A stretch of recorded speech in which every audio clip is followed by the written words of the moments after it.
নমস্কার, আমার ভুরিভোজ চ্যানেলে সকলকে স্বাগত জানাই। Welcome to my channel Bhurivoj. আমি আজকে বানাবো আলু ভাজার একটা দারুণ স্বাদের আলু ভাজার রেসিপি, যেটা লুচি পরোটার সঙ্গে খেতে কিন্তু অসাধারণ লাগবে। তার জন্য এখানে আমি 3টে আলু নিয়েছি।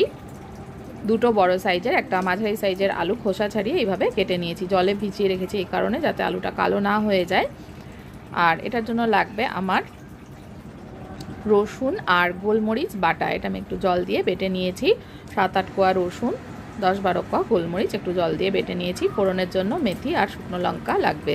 ফ্রাইং প্যানে সর্ষের তেল দিয়ে দিয়েছি। সর্ষের তেল গরম হয়ে গেলে দুটো শুকনো লঙ্কা আর একটু মেথি দিয়ে ভালো করে ভেজে নিতে হবে। ভাজা হয়ে গেছে, এবার আমি দিয়ে দেব আলুগুলো।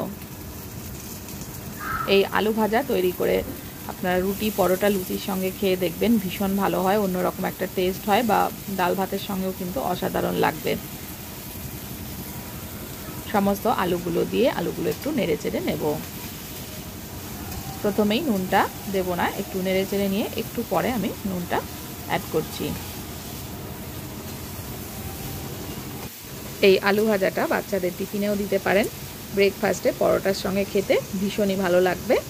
আমি যে উপকরণগুলো দিয়েছি সেই উপকরণ দিয়ে এটা করবেন, এক্সট্রা কোনো কিছু দেওয়ার দরকার নেই। এবার এর মধ্যে দিয়ে দেবো একটু নুন। নুনটা দিয়ে ভালো করে মিশিয়ে আলুটাকে আরও একটু ভাজা ভাজা করে নেব।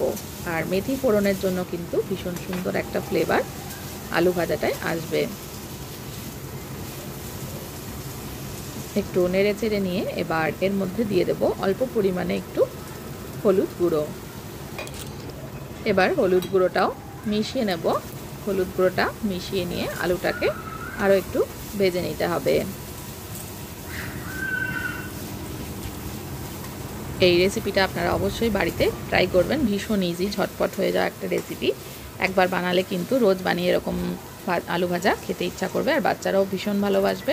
রেসিপিটা ভালো লাগলে আমার চ্যানেলটাকে যারা এখনও সাবস্ক্রাইব করেনি বা নতুন রয়েছেন তাদেরকে অনুরোধ করব চ্যানেলটা সাবস্ক্রাইব করে নেওয়ার জন্য। এবার কিছুক্ষণ ভেজে নেওয়ার পরে আমি রসুন আর গোলমরিচ বাটাটা দিয়ে দিলাম। রসুন আর গোলমরিচ বাটাটা দিয়ে কিন্তু ভালো করে এটাকেও আলুর সাথে ভাজা ভাজা করে নিতে হবে, যাতে রসুনের কাঁচা গন্ধ না থাকে।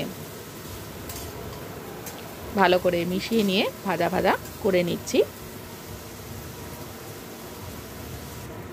দেখুন অনেকটা ভাজা ভাজা হয়ে এসছে, শুকনো শুকনো হয়ে এসছে। দেখুন এইভাবে আমি তলার থেকে একটু নেড়ে চেড়ে নিচ্ছি। এবার এটা আলু ভাজাটাকে একটু মাখা মাখা করার জন্য এর মধ্যে সামান্য একটু পরিমাণে জল দেবো। ফ্রাইং প্যানের তলায় যে মশলাগুলো লেগে রয়েছে সেটার জন্য শেষে গিয়ে একটু জল দিতে হবে। এর মধ্যে তার আগে একটু সামান্য চিনি অ্যাড করে দিলাম। সামান্য একটু চিনি দিয়ে চিনিটাকে মিক্স করে নিচ্ছি। এবার শুধু এই পর্যায়ে আমি গ্যাসটা অফ করে দিলে আলু ভাজাটা কিন্তু শুকনো শুকনো লাগবে খেতে। তার জন্য সামান্য একটু জলের মধ্যে দিচ্ছি। জলটা দিয়ে তলা থেকে মশলাগুলো উঠিয়ে নেব। উঠিয়ে ভালোভাবে আলুর সাথে মিক্স করে নেব।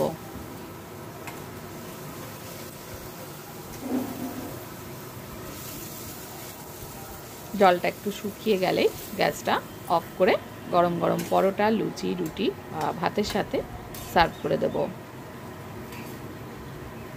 আরও একটু জলটা টানিয়ে নেব, অল্প অল্প জল আছে, আরও একটু শুকনো শুকনো করে নেব।